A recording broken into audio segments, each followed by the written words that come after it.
Hello everyone, and welcome to the fifth and final installment of our Stories of Love campaign. If this is your first time joining us, you can go back and watch the first 4 episodes, including a special kickoff with Golden State Warriors legendary coach, Steve Kerr. This campaign supports the many young people in our after-school tennis and tutoring programs, helping foster a love of academics, tennis, and life skills. You're in for a real treat right now as we join Kurt Streeter, award-winning writer for the New York Times, along with one of America's youngest, finest tennis players, rising up the ranks, Frances Tiafoe. You'll listen to them talk about the resilience and their inspiration to become the finest in their fields. But first, let's join someone who's won 10 titles on the tour, reached a career high ranking of number 4 in the world, James Blake. Thanks, Peter. I'm so excited to be part of the Stories of Love fundraising campaign for Youth Tennis Advantage. Like many of the kids in the YTA program, I know how important it is to have inspiring mentors who spark a flame of confidence, perseverance, and true warrior spirit. Arthur Ashe was my role model. Because of him, I decided to pursue tennis and never looked back. He directly inspired my father, and that's what got me into the sport I still love today.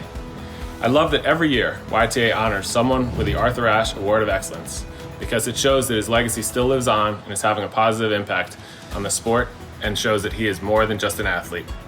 I'm going to throw it back to Peter Wright for this year's awardee. Thank you, James. And James, your commitment to education at Harvard and to tennis, what you've meant to the community and how you represent excellence has had an impact on so many of us. So we really appreciate having you here with us today. Arthur Ashe has had a tremendous impact on so many people as a mentor, as someone in tennis who has exemplified the true meaning of class and giving back. And every year, the YTA honors someone with the Arthur Ashe Award for Excellence. And this year, Youth Tennis Advantage wants to honor, and it's my great privilege to honor, someone who's very close to my heart, someone who I had an opportunity to coach in college, Kurt Streeter. Kurt came to Cal, a very talented tennis player, tremendously smart, thoughtful, and humble. He met Arthur Ashe early in his career, and Arthur was a mentor and someone that he looked up to tremendously. But for Kurt, he showed that empathy for others around him, and that was clear on from his very first days at Cal. And he always gave back. He was one of the only black players in college tennis, and he always looked out for the young people around him, whether it was mentoring them from a tennis standpoint in life. And that becomes clear as you read him and his career. He's an award-winning writer for the New York Times because of his thoughtful way to capture people's lives and bring them to you. And Kurt is just a tremendous humanitarian, someone who's inspiring to others and certainly inspiring to me. So ladies and gentlemen, with that, I'd like to introduce you to this year's Arthur Ashe Award winner, Kurt Streeter. Thank you, Peter. My former coach, my longtime friend. I got to say that I can close my eyes and think of our time together on the courts at Cal and the courts all across the countries in the late 1980s, playing for the Golden Bears, and those are really some of the greatest memories of my life and some of my most cherished memories. So I really appreciate your kind words. I also deeply appreciate Youth Tennis Advantage and all that you've done and all that you continue to do, and for giving me this fantastic award. I have it here. You guys sent it up to me. Lovely trophy that will sit on my desk for good now. It's a beautiful trophy, and I really, really deeply appreciate that. And then finally, the name on this award, Arthur Ashe. Everything that Arthur Ashe means to me. I literally started playing tennis because I watched, I can remember to this day watching Arthur beat Jimmy Connors in 4 sets at Wimbledon in 1975, and how cool he looked coming out on the court with his afro and his USA jacket, and everything about him he just emanated cool. And when I saw that and saw him do what he did, I wanted to be like that, or at least something like that. So I spent then, that really started me. That sparked me in tennis. That got me going. And I remember when I'm in high school, I'm reading everything that I can about Arthur, and I'm writing book reports about him, and I'm trying to figure out exactly what made this guy tick. And then, just trying to feed off of that energy. And then finally, one of the greatest moments of my life, when I'm 16 years old, and I get a phone call around 7 or 8 at night one evening, pick up the phone on the other end. "Hi, Kurt, this is Arthur Ashe." And that was Arthur calling to tell me that he was working on a way to get me to pay for me to go to the famed Nick Bollettieri Tennis Academy, where I spent half of my senior year in high school. So, he reached back and helped me and helped countless other young black players get established. And so to hear that call and to hear, he didn't have to do that taught me a real lesson. That taught me about service. That taught me about reaching back to help others. That taught me about caring for others beyond yourself. And I've tried then, to then live my life in accordance to the principles that Arthur stands for. And I hope so. I hope I've done that in my journalism career, in my writing, and the things I choose to write about, and the care I put into my stories, and trying to give voice to the voiceless and to speak for justice whenever possible. And I've even done that on a personal level. My wife and I have one son. He's 9 years old, and his name is Ashe. So Ashe Streeter Javeri. I'm hoping that he's going to take some of that Arthur magic and wind it and have it be part of his life. I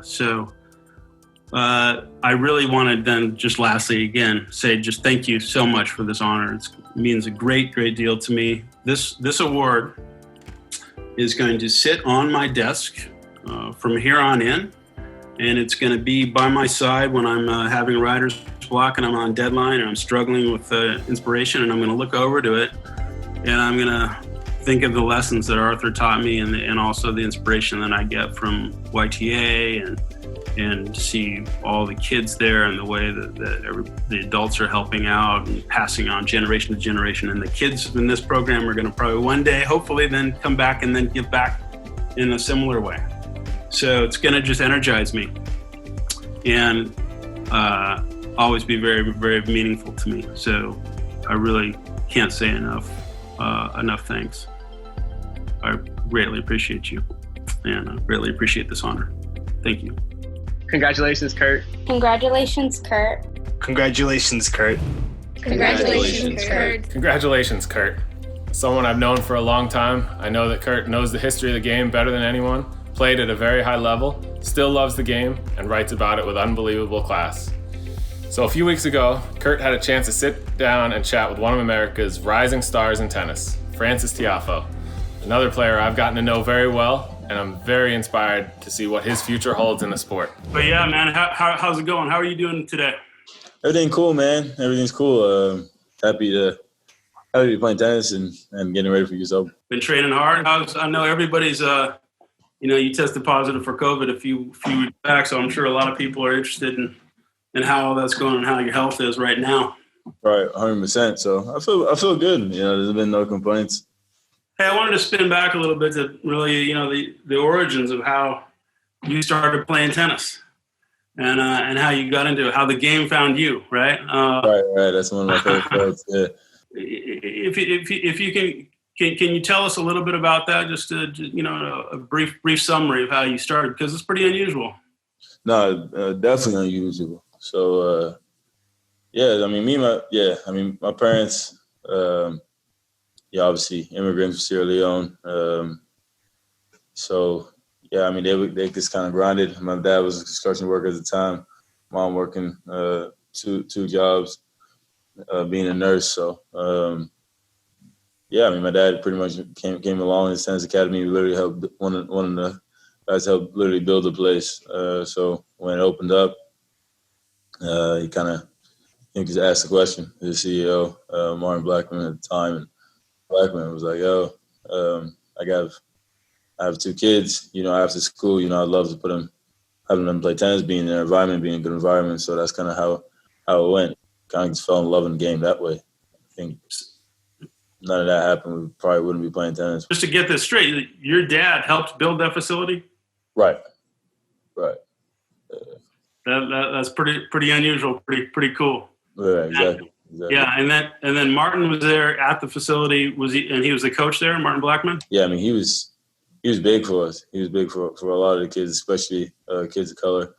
He gave a lot of kids a lot of opportunities. Obviously, it's a non-for-profit organization over there, but man, he did a great job. He brought a lot of people together, brought a lot of people playing the game of tennis, introducing people to the game of tennis. He's giving people a chance. So, yeah, that was pretty good on his part. I was a captain of the team at Berkeley in the late '80s, so I've known Martin for a long, long time. So that's interesting. So this NJTL and all started by Arthur Ashe, and it's so much about giving back to people and the role of mentors. And it sounds like you've had great mentors along the way. That's a two-way street. They're giving something back, but you have to be willing then to be coached and want to be mentored. And just trying to always find a way to learn. You don't know anything. Well, sorry, everything. So yeah, I mean, if you can always pick from this guy and pick from that guy, and always kind of learn from people that are better than you, people that are successful, how they get there. What's their why? Things like that. What's their why? Yeah, what's their why? What's their why? Like why do you, for example, we're talking about a guy like Martin Blackman, why do you want to give back so bad instead of just being a CEO? Why is that so important to you? A guy like me, why is it so important to me? Not just playing a game of tennis. Why is it that you actually want to be more than just a tennis player? Guys like that. It's interesting. So I just mentioned a little bit of my background in the game. So I played junior nationals and then college and then a little bit of satellites and challengers. But this was in the 80s, right? Kind of right after Arthur Ashe came up. And there still were very few black players. I know there's not that many black players now, but it was still there were some tough times for all of us. I'm sure Martin would tell you the same thing. But also a lot of great times and great experiences and people accepting us and all that. But for you, how were you accepted? And I'm thinking specifically on the racial front. How was it? Was it? I don't know what your experience was as a junior coming up. Maybe it was just fantastic and easy. As a kid, me and Franco, especially early days, obviously kids were nice, but then you have your really entitled people that would just clown you for what you're wearing. That was people make that known, right? So that was pretty annoying. I mean, me and my brother, we have conversations with our dad. Sometimes we go back crying. They're like, "Hey, man, they clown us for having holes in our shoes and wearing khakis to play tennis, cargo shorts to play tennis, PQ shirts, demos. We play with demos at the club. We just pick them up and kind of run to the building and play. So you feel like an outsider in that sense. But then so then he's like, look, man, if you're trying to get accepted, more or less, like, just as a pure, as a pure come up, we're not on the same level. Like, you're not on the same level as these guys, but you want to get respected. So once he kind of said that kind of just clicked. I was just like, all right. Because he's like, look, man, if you do this tennis thing right, the same people that are clowning you and making these jokes are going to try to be your best friends, and that's kind of what happened, right? Now when the table started turning, so then you kind of get accepted because you're so respected. But that's kind of how I think about it. That's kind of how it went for me, and I think there's a lot of truth in that. So yeah. And again, one of the things that this program is all about, too, is for the kids, is education, and not only tennis, but then and life skills, but keeping kids doing well in school. I'm not sure how's the school thing gone for you, and what do you are you progressing? Are you? Man, school is crazy for me because me and my mom hit heads a lot during that time. Personally, honestly, my dad said, do what's right for you. My mom didn't even want me to go pro. She wanted me to go to college. So, school is definitely, what I told my mom, I was going to do it in time, but I definitely see them in a very near future because I just think it's vital. The Black Lives Matter and I saw that, obviously the video that you shot, right, and the protests and all social unrest and all that's gone on recently. How did the video come about, and how then has that been? How was it taken among your peers on the tour? Again, mostly white players, and so I've been wondering about all that, and interested in hearing. Yeah, I mean, I had a decent amount of obviously predominantly white sports. So I had them supporting for sure. I mean, as they should. I mean, this is a time where everyone needs to be together. Period. Point blank. I think everyone has been. I think it's been a lot of change in the world, and it's been great to be a part of. Happy to be alive during this time. The video came out pretty much, my girls, after George Floyd and everything like that. Breonna Taylor, everything like that. It's like, I mean, what are you gonna do? It's like 7:30 in the morning. I'm sitting there. I'm about to keep sleeping. I was tired though. And then she was like, no, but seriously, like, we got to do a video. We got to come up with something. I was like, man, like, I want to do a video. I want to, make it impactful. I don't want to just do like some Bush League stuff and put it on the gram and whatever. Yeah, but also a lot of people are nervous to say things and really be outspoken about what's going on in the world. That was kind of like, if you're nervous to do it now, you're just not really about the cause. So then obviously, on Michael Brown. So I thought, it's having your hands up and having influential people in the video, I thought that would be special. So, and it's easy because you don't have to say anything. So I'm not asking you to, say something wild. And, you can lift your hands up for 2 seconds and then go on to the next person. So a lot of people were about it. I mean, to have Serena, Coco, Naomi, Sloan, I mean, even like guys that I don't even know well, like Mal Washington and guys like that. I've never spoken to Mal in my entire life and asked him to this video. So that was pretty crazy. And then obviously just a bunch of big names. So I was happy to be part of it and happy they joined it, and we made a great movement. What do you see for your future? Man, I think right now, I mean, some really good things. I mean, I've created a really good team, obviously, just in hiring Wayne Ferreira. Zach has been around me for a long time, obviously, and physio. So I before COVID, I mean, I was actually in a pretty good place. Look, I mean, I'm telling you, I feel like I'm the type of guy who can put 2 weeks together and win a Grand Slam.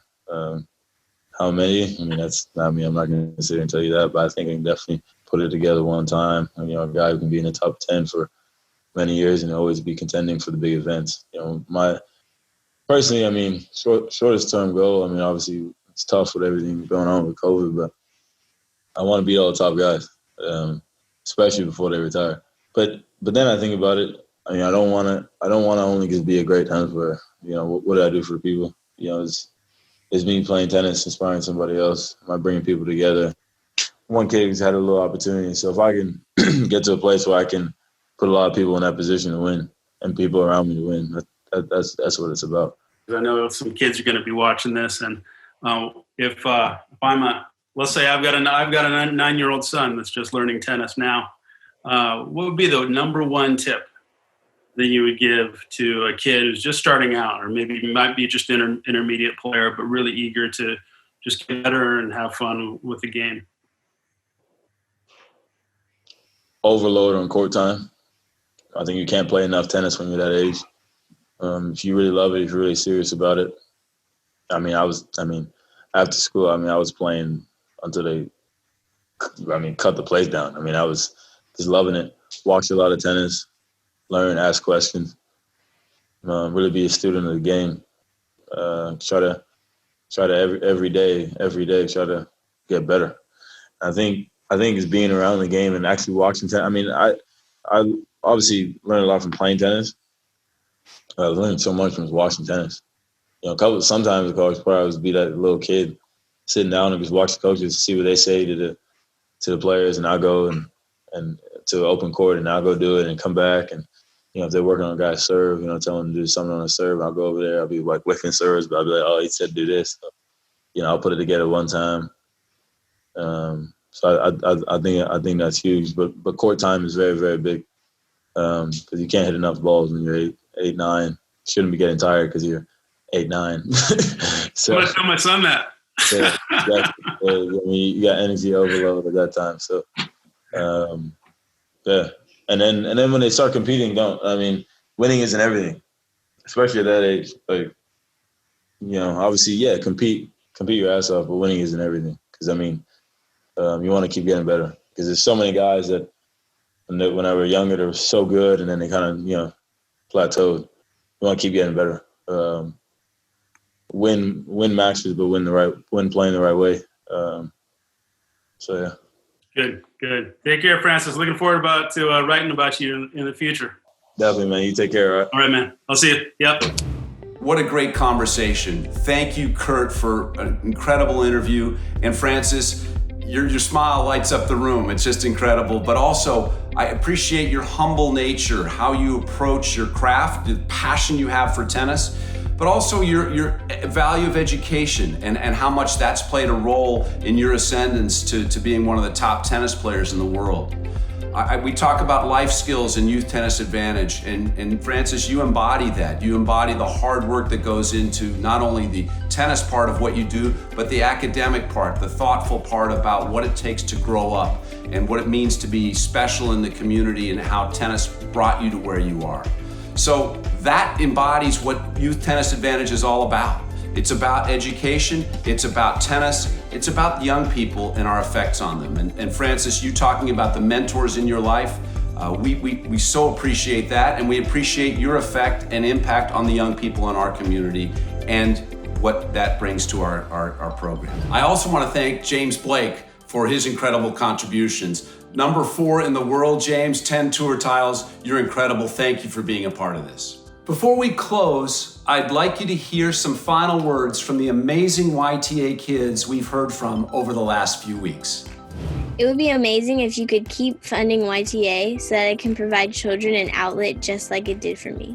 It would be great if you could donate because some sites may not have equipment and stuff that they need. Because it's good for kids to thrive and physically, mentally, emotionally, they can become independent and responsible. It would be great if you donate because the people that like tennis want the program to keep going.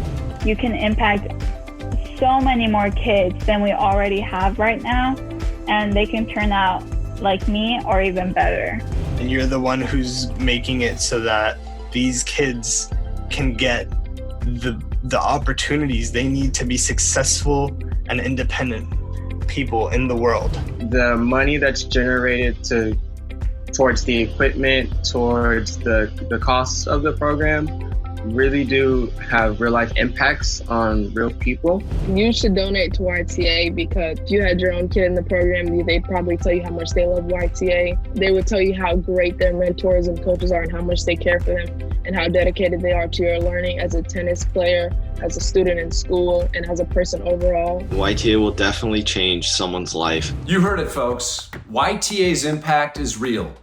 Just ask these kids.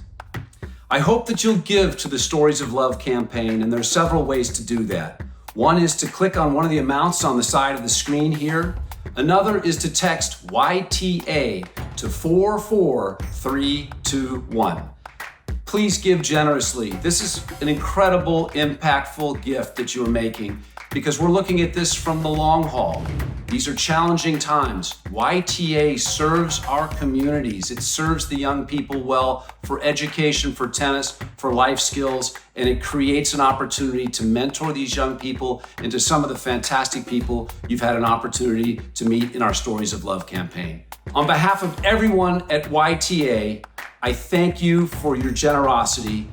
Be well, be safe, take care.